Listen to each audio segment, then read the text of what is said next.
I want you to help me welcome Assembly Member Shirley Weber as she comes, and we are locking arms with her as a faith-filled federation to lift us to the places it needs to be lifted.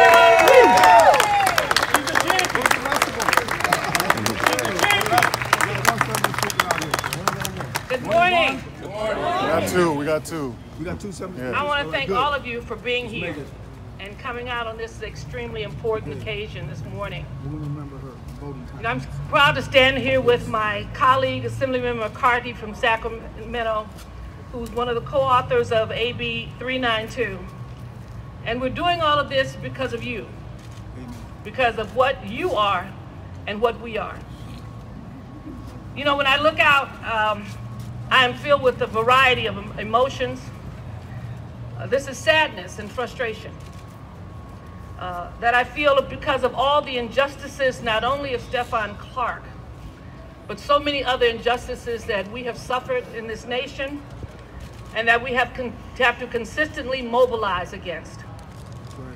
You know, I stand here as an African-American mother, a woman who cares and is concerned about her son, but equally concerned about my grandsons and the future of them in this nation, and the messages that my mother had to give to my brothers about how difficult it was to face police in this nation, and how sometimes there were injustices. But I also stand here as a daughter of a sharecropper. My father, who had to flee the South and eventually bring his family out of Hope, Arkansas, because he was too strong and he stood up for his rights, and it was clear they were going to kill him. And we knew that if he had died, there would be no justice because of all the lynchings and burnings that have occurred in this nation against African Americans. All of the strange fruit hanging from the trees of this nation testify to the injustices and the unfairness that we have suffered. And so I stand here as a daughter of a sharecropper who has lived through the horrors of racism and the injustices of the judicial system. Yes. And after all of that, I have to stand and recognize the fact that things need to change. Yes. That my father endured injustices and indignities that my grandchildren should never have to face. That's right. And so I stand here because of the fact that it is important that we fight back finally. Yes. That our ancestors did not invest all of this energy in me and bless me with the ability to be the elected official, to bless me with the ability to have 3 degrees from the University of California, to bless me with a career as a professor for 40 years to fight these injustices and then shrink when I'm faced with the challenge. If so, then my father would have wasted his time in caring so much about his children. My parents would have been, basically, I would be insulting their legacy. My church would be embarrassed because they had blessed me so much with their prayers and their hopes that I would be the hope and dream of the slave that Maya Angelou talked about. And so I stand here today with you because I must stand here. It is my responsibility. And I see my good friend Holly Mitchell over here, who also, Senator Mitchell, who stands with us. Because we must fight back. And the African Americans and Latinos who've been elected to this House ought to bring the experience and the voice of their communities forward, so that we understand more than anyone that we can educate our colleagues about what we have faced in this nation for generations and generations to come. AB 392 is just the beginning of so many efforts that we have to begin to bring the kind of justice that is essential for this state, that California, the state of beautiful opportunity. My father came to this golden state because he knew it had opportunities that the South did not have. Yet we cannot continue the practices that are representative of the Jim Crow South by ignoring the fact that there are individuals in this state who are being harassed, but also who are being killed unnecessarily. And so we have to have a new method and a new law that basically changes the use of lethal force in this nation, that respects the lives of everyone else. And we know that this can happen because it happens all the time. Anytime someone can kill 17 people in Florida, Come on now. 17 people, which says they are a dangerous individual who not only has the means but the desire to take life, and they can be apprehended without any incident, speaks to the fact that our officers do know how to take individuals under control without having to take their lives. And all we ask for, all we have ever asked for in this country, is to be treated with dignity, to be treated with fairness, to respect our lives like you respect other people's lives, and give our children and our grandchildren a chance to grow and to develop. We have a long way to go, but we are determined to get there. And I know that with your help, we can get this done. We finally have the ability to basically talk to the powers of this state and to bring change for each and every one of us. And so I am committed to this. This is who I am, most of you know. And my staff was reminding me of what I often say to them as I look out among them and I think about this South African proverb that talks about when we get to heaven, and we're here with all of our ministers today, that when we get to heaven, there's only going to be one question asked. When you go there, he's going to say, show me your arms. Let me see your limbs. And if you show these clean arms, he's going to ask a question, where are your scars? Where are your scars? Where are your scars for Stephon Clark? Where are your scars for AB 392? Where are your stars for justice and equality? And if you don't have any, he's going to say, wasn't there anything in life worth fighting for? All the things we're talking about are things that are worth fighting for ourselves and our children in the next generation. So I thank you so very much for coming. We are determined to pass AB 392, to make it the policy of the state in the face of sometimes the largest lobbying group in California. We know that. But we know that 392 is safer for communities and it's safer for police officers.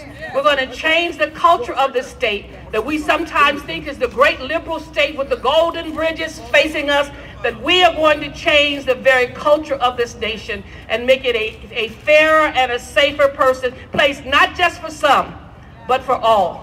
Thank you so much.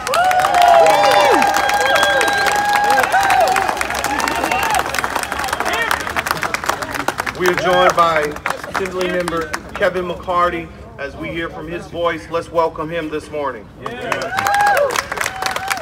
Thank you. Good morning, Sacramento. Certainly, I'm proud to be here with my author of the bill, Assemblymember Shirley Weber. I'm proud to be the joint author with her. As many Assembly members say, it's not good to be following her when you give a speech. But with that, I want to say I'm super excited to see Sacramento showing up. And before that, I also wanted to introduce another one of our colleagues who has spoken up in support of this policy, a new Assembly member from Oakland and Alameda, Assemblymember Buffy Wicks. Thank you. Thank you. Thank you. So before I get to the policy of 392, I want to thank you and you behind us, my community here of Sacramento. Thank you for your voice and for speaking out.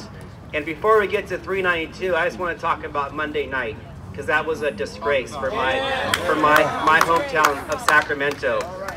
I could hear the helicopters from my house over by the Med Center. And I went down there and saw firsthand a peaceful protest, which is what we're all about in our community. We talked about how when this decision came down, we wanted people to get out there in a non-violent manner. And like we've done here for decades with civil disobedience and speaking up. And we followed the rules like we were asked, and we were cornered and have a mass arrest of nearly 100 people for alleged vandalism of a few cars a mile or so away. And so that was an embarrassing moment for Sacramento, on top of what we see here with the incidents of Stephon Clark. So I want to say that I apologize on behalf of my city for treating that protest that night. That was not correct. And more importantly, we need to keep coming at it every day. Today, the students here at Sac City College in 2 hours. Tomorrow, every day, to remind what the stakes are here in California. And this is not easy, but thank you for speaking up and for standing out and for building this coalition, because as Dr. Weber said, this is not an easy task. This is going to be a tough hurdle, but we're doing it not just for Stephon Clark, for the Joseph Mann in Del Paso Heights a year ago. For the Michael McIntyre down here in Rancho Cordova. Because this isn't a thing that we read in textbooks. Now we can see it with our own two eyes. And the world is watching Sacramento and California as we have a chance to step up and bring about justice for communities and bring about justice in our police practices. And the lesson that I learned this week from watching the announcements from our district attorney and our attorney general. I'll focus on the attorney general real quick because I had great respect in that he wanted to do an independent investigation, which I think is appropriate, taking it away from the district attorney who is too cozy, all counties across the state with local law enforcement. It's the police policing themselves. So we want to have more independence in this, and the Attorney General stepped up and did his investigation. We weren't pleased with the outcome, but he read the facts, and what he said that day is, I followed the book. I did it by the book. You know what that means? It's time to rewrite the book. Time to rewrite the book. Bringing about accountability to policing in California. Our measure is not some crazy idea that's going to put the public at risk. It's being implemented right down the road here in San Francisco. It's being implemented in the city of Seattle after the Obama administration forced them to change their police practices. The measure has saved lives. It's made communities safer, made communities trust the police more. And in the rare instances where officers do cross the line, there needs to be accountability. There needs to be accountability. And that's what this measure will do. But more importantly, it will prevent these incidents in the first place. The police departments already in Sacramento talk how they're going to change their foot pursuit policies.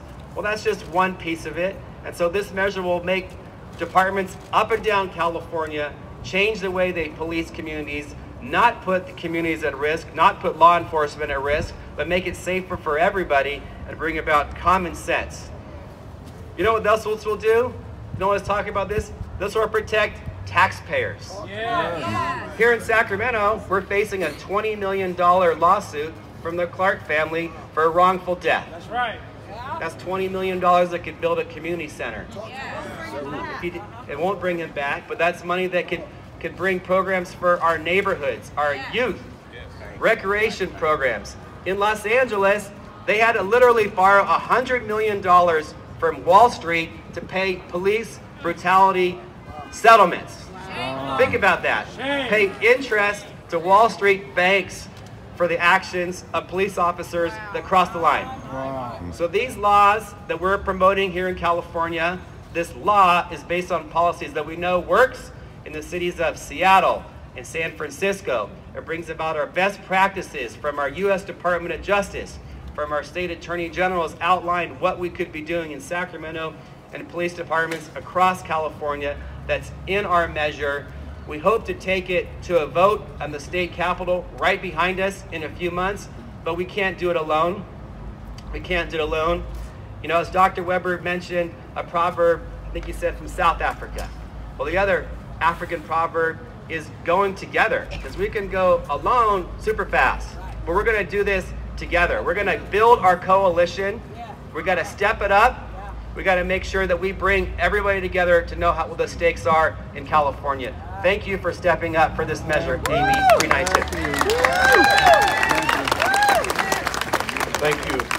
As we talked about moving to what's next in our community after 2018, March 18th, when Stephon Clark was killed, it's hard to move when you have another death by the name of Marshall Miles, when you have Dale Richards, when you have Brandon Smith, and then in a peaceful protest organized by leaders, organized by peaceful folks, college students, 85 ending in 85 people being arrested, including that of young kids, folks in wheelchairs, folks, the clergy, including myself, news anchors, and attorneys. How do we heal from that?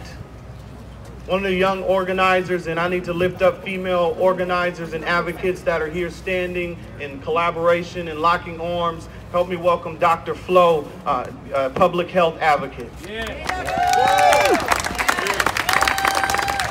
Thank you, Pastor Mudd.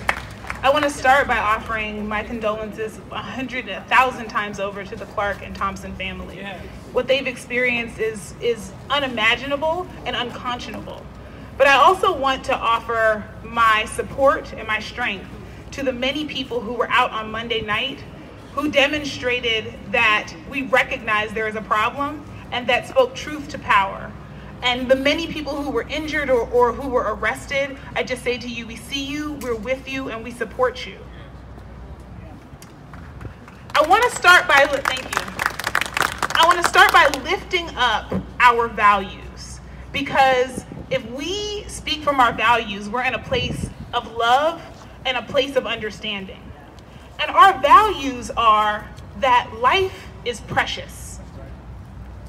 That the lives that we live are valuable, that we should operate with respect for human life, that every person, in respect for that human life, has the right not to experience excessive force. Every person, that is a basic human right. And when we give police officers the ability to be able to protect or take life, that should be exercised with great caution, with great judgment, with great discernment.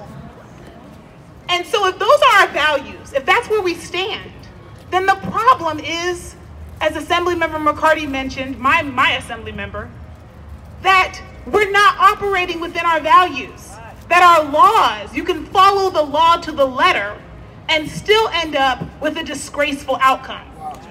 And that says our law is wrong. That says our law needs to be changed.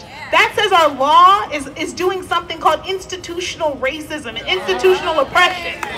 And for those who don't know what that means that even if well-meaning people are there, the law makes it so that there is inevitably an unjust outcome. There's no other way of being. It doesn't matter how well-meaning you are if the laws themselves that you are tasked to enact are wrong. So right now, the law says that police can kill someone even if that person doesn't pose an immediate threat or danger to themselves or other people around. The law says that there is no real definition for when an officer is allowed to use deadly force. No definition. The law protects officers from criminal prosecution even if their behavior created the circumstances, their criminally negligent behavior created the circumstances whereby they felt force was necessary. We should feel ashamed that that is our law. We should feel embarrassed that that is our law. And so I am so grateful to the many heroes who have stepped forward and said, we're going to change that law, starting with Dr. Shirley Weber, because she has put a lot on the line to be able to say that should not be the law. And so by redefining justifiable killing to match the legal definition of self-defense or defense of others, that's a first step.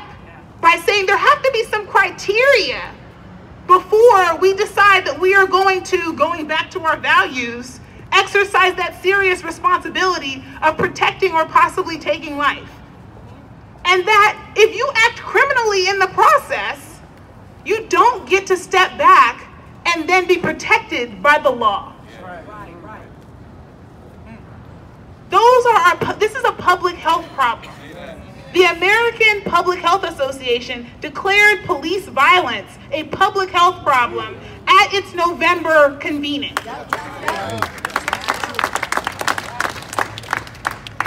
This is a problem of not exercising our values in law. And so we as public health advocates, a 20-year advocacy organization, are incredibly proud to be in support of AB 392 and any other measures that further our values around the sanctity of life and the importance of protecting people from excessive force by any means necessary. Thank you. This has impacted all of us from around the state. Help me welcome Bishop Bowser from San Diego. No justice? No peace. No justice? No peace. No justice? No peace. What is his name? What is his name? Amen. I'm Pastor Cornelius Bowser, Charity Apostolic Church, representing San Diego Organizing Project People, California. I want to first let the Clark family know that we stand with you, and we're here to fight with you all the way with AB 392 to get that passed. When I think about this bill and how, if it is implemented, how it would impact our communities, we most definitely need to get this passed. My experiences go back 40 years. You know, when I was a young man, a teenager, I remember I was kidnapped I always say I was kidnapped because they took me, said that I had a warrant for my arrest at 17 years old. They handcuffed me, took off their badges, took me to an isolated place, and assaulted me. I filed a complaint against them, and they admitted they did it, and nothing happened to them. Within a year, they shot, one of those police officers shot a community member 5 times. He survived, but 5 times. If this bill was already in place, that officer would never had another chance to shoot someone else. I have a friend that was shot and killed in 88. Shot in the back of his head. He was unarmed by the police. They ruled it an accident. That police officer retired a few years ago from the San Diego Police Department. If this law was in place, that officer would have been fired and hopefully sent to prison. And so we need to get this bill passed, because in California, I believe in 2017, 172 people were killed by the police, and half of them were unarmed. Even last year, we have 115 people that were killed. And we see that when we look at our youth that are being killed, 9 out of 10 of them are people of color. AB 392 will stop the genocide. And so, because what you have here is black and brown people being killed in the streets, and we must put that to an end. So we got to support this. We passed AB 953. We passed SB 1421. We passed AB 748. Now let's pass AB 293 and hold police accountable, that they would see. We want to get them trained. We want to help them to understand implicit bias and so on. But they will never change until they're held accountable and they sent to prison. God bless you. Now we have our partners from San Francisco, Father Richard Smith, taking the platform. Good. Honored to be with all of you today. And first of all, my own condolences to the family of Stephon. And I know that the grief that you're experiencing right now is unique to you. And only you and God know exactly what that is like for you now. And yet, I think some of us here might have a glimpse into what you're going through, because we've been through similar things in our own communities.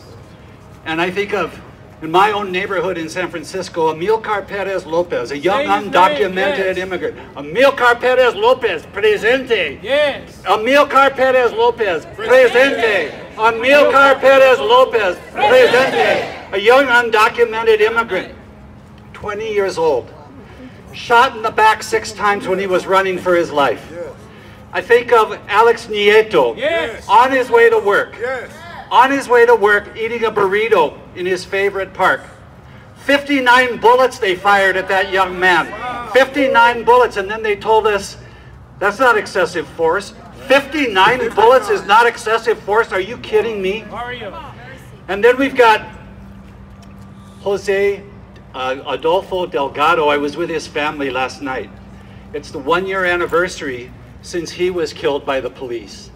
99 bullets they fired at that young man. No effort to de-escalate. 99 bullets. And again, they told us, this is not excessive force. I asked his brother, Victor, I said, Victor, how you doing tonight? He said, all the laughter, all the joy has been gone from my family's home for the past year. I asked his mom, Maria, how you doing? She said, today's the same as every other day this past year. I keep breaking down, sobbing. And I was thinking of that ancient line from Genesis. You're familiar with it? A voice was heard in Ramah, weeping and loud lamentation. Rachel weeping for her children, refusing to be comforted because they are no more. We've got too many Rachels in our communities right now. Too many Rachels. I know they say that time heals all wounds, but I'm not so sure. Some wounds never heal, and this is probably one of them. Yesterday, in many of our communities, in our faith communities, we celebrated what's called Ash Wednesday, and some of us walked around all day with smudges on our foreheads. Those ashes on our foreheads are a symbol of a desire to change. And I know that in my own soul and in my own heart, I have a lot of work to do this Lent. But it's not just what happens in our own individual souls this time. It's what happens throughout our society. It's time for our society to repent. It's time for a change. And nobody's going to bring about that change but us. The police aren't going to do it. The sheriff's not going to do it. The DAs aren't going to do it. Nobody's going to do it unless we and the Lord go to work and make this change. May God continue to bless us in this critical struggle. Amen. And now we have our Muslim brothers and sisters. Help me welcome Saeed from CARES. Yes. Assalamu alaikum. My name is Saad Sohail. I'm the civil rights attorney with CARES Sacramento Valley. Since before our nation's birth, the black community in America has cried out and demanded justice and equality. For generations, the American Muslim community has played an integral role in that fight. We have over 800,000 Muslims living in America, many of them immigrants like my parents, who arrived here from all over the world. That's hundreds and thousands of potential voters with the incredible potential to influence our state's policies. When our black brothers and sisters cry out for justice, we often tell them that we empathize with their pain, that we believe in their causes. We talk about Malcolm X with pride. We celebrate Ilhan Omar's incredible story.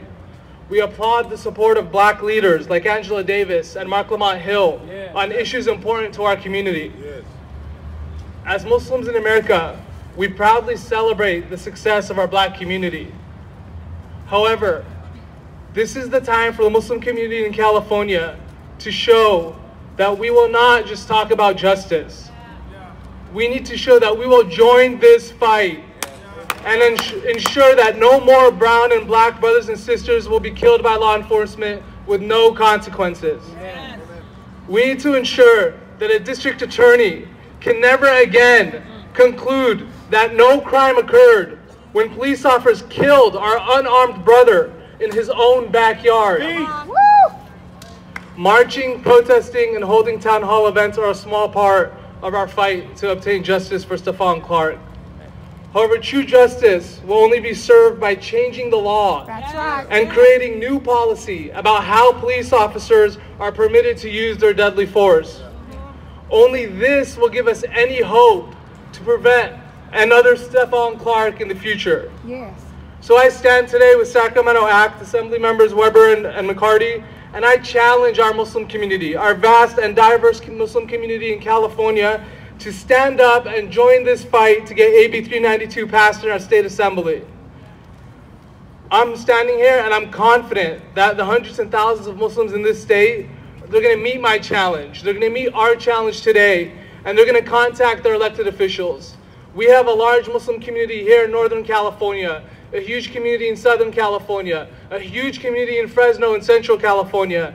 And I'm confident that that community is going to listen to our call today and demand from their elected officials that AB 392 is passed. It's time to prove that the Muslim community in California champions justice every day for everyone.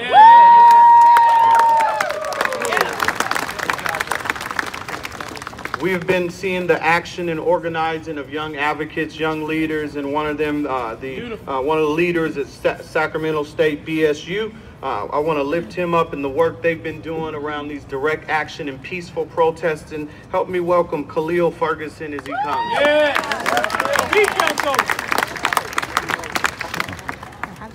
Again, to the family of Stephon Clark, you have the support from Sacramento High School, from Sacramento City College, and from Sacramento State University. There you go.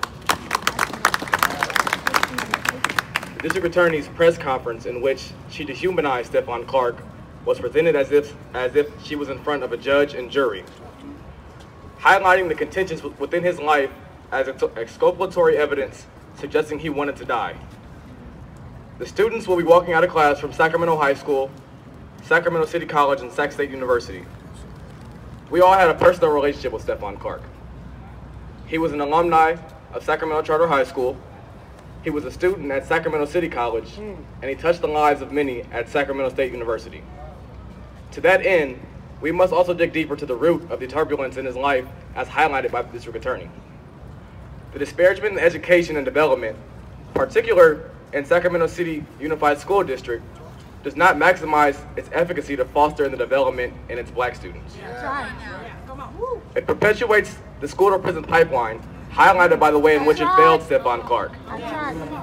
In 2017, Sacramento City Unified School District averaged a number of 136 black students to 136 black educators to 7,552 black students, equaling a teacher-to-student ratio of 1 black teacher for every 55 black students. Wow. Thus echoing the cultural competency contentions and its correlation to the disparagement in the development by Sacramento Charter City High School students. Yeah. But these concerns are not new. The ostracization of the black community in education and development by city and state government predates the civil rights movement. Our contentions with law enforcement predates our emancipation, stemming from the relationship between the slave and the slave patrol. Yeah. All right. Anecdotally, I must say, the California Penal Code regarding the use of force has not been amended since 1872. Wow. 7 years after the signing of the Emancipation Proclamation. And even then, we were still not considered human. 50 years ago, the Black Panther Party for Self-Defense marched onto the Capitol armed with weapons to protect themselves from police violence, while addressing the same very issues in which we face today. Over-policing, the misuse of force, as well as educational disparagement. Last year, our fellow students and peers marched on the Capitol in Washington, D.C. to bring awareness to the national gun reform in response to mass shootings taking place across our nation. Today, the students from Sacramento marched to the Capitol to reiterate the demands and concerns of the Black Panther Party and add police gun reform to the national discussion on gun laws. Yes. This issue is a top priority and has an extensive documented history of being brought to city, state, and national representatives to no avail. To this end, the students will no longer wait. We demand that police use of force laws be amended immediately. All right. To the family of Stephon Clark, you have our full and unwavering support, and we love you. We wrap this up. First, want to lift up the Clark Family Legacy Weekend. Stephon Clark is leading that effort. Stephonte Clark is leading that effort and really lifting up the memory of his brother. And we are locking arms with you and issuing support in whatever ways that you like that support. And we love you dearly. And yes. Mama Thompson, we love you dearly. You didn't have to be here, but you chose to be here. And we are in prayer with you. We are in support with you in every way that you guys desire for that to be. In addition to that, we have our co-director, Ben McBride from Pico, California, who's an amazing leader. As he comes and wraps this up today, let's welcome Ben McBride from Pico, California. So we wanted just to continue to extend our deep love to Mother Thompson and the whole Clark family of Brother Stephon. Quickly, we will say this, that we are gathered here as faith leaders, but we are also gathered here as exorcists. All right. Because we are here to cast the demon of white supremacy out of these institutions that have plagued our communities for too long.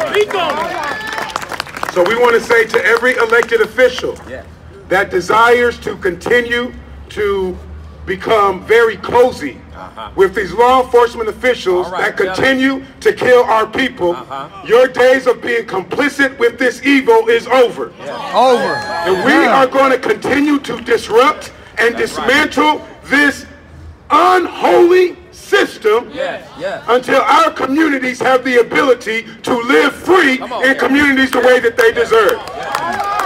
Now, I also stand here as the former co-chair and one of the current members of the California DOJ Racial and Identity Profiling Board. And we are here to say emphatically to Attorney General Becerra, we are calling on you to take a position on AB 392. You will not simply cozy up and be our friends and show up at meetings. We are calling on you to take a position on AB 392, and we also send a message to Governor Gavin Newsom. We are demanding take a position on AB 392. Black and brown people will not continue to wait for you all to make the decisions you want to make that are politically convenient. A quick data point I want us all to take away. Oakland Police Department's data. 94 to 97% of their time is spent with 3 to 6% of the population. Which means that it's a very small percentage of the community that is interacting with law enforcement. And although there are about 70 felonious homicides that happen every year across the country, 300 police officers are committing suicide, with internal numbers saying it's closer to 1,000. So what this says is that the system is not only failing us as the community, it is failing them who are also the ones that are responsible to provide the safety. So we say that passing AB 392 is one of the first steps to fixing this system and casting the devil of white supremacy out of law enforcement and out of our system, and we will not stop until the people are free. And so as we close, we will say this also to Senator Kamala Harris, who was running for the presidency of the United States of America. We are demanding that you also take a position on AB 392. If you are not what some have been saying you are, Senator Harris, then we call on you in this moment. Take a position. Align yourselves with the people. Align yourselves with the community and bring leadership. And we close with this song. I can hear my neighbor crying, saying I can't breathe. Sing it with me. And now I'm in the struggle and I can't leave. And I can't leave. We're calling out the violence. We're calling out the violence of the racist police. Of the racist police. And we ain't gonna stop. And we ain't gonna stop till the people are free. We ain't gonna stop. We ain't gonna stop until the people. Say it one more time. I can hear my neighbor. I can hear my neighbor saying I can't breathe, saying I can't breathe. And now I'm in the struggle, and now I'm in the struggle, and I can't leave, and I can't leave. We're calling out the violence. We're calling out the violence of the racist police. Of the racist police. And we ain't gonna stop. And we ain't gonna stop until the people are free. And we ain't gonna stop. And we ain't gonna stop until the people are free. One more time, and we ain't gonna stop. And we ain't gonna stop until the people are free. God bless you. Thank you. We're going in the Capitol to take our message to the electeds. God bless you.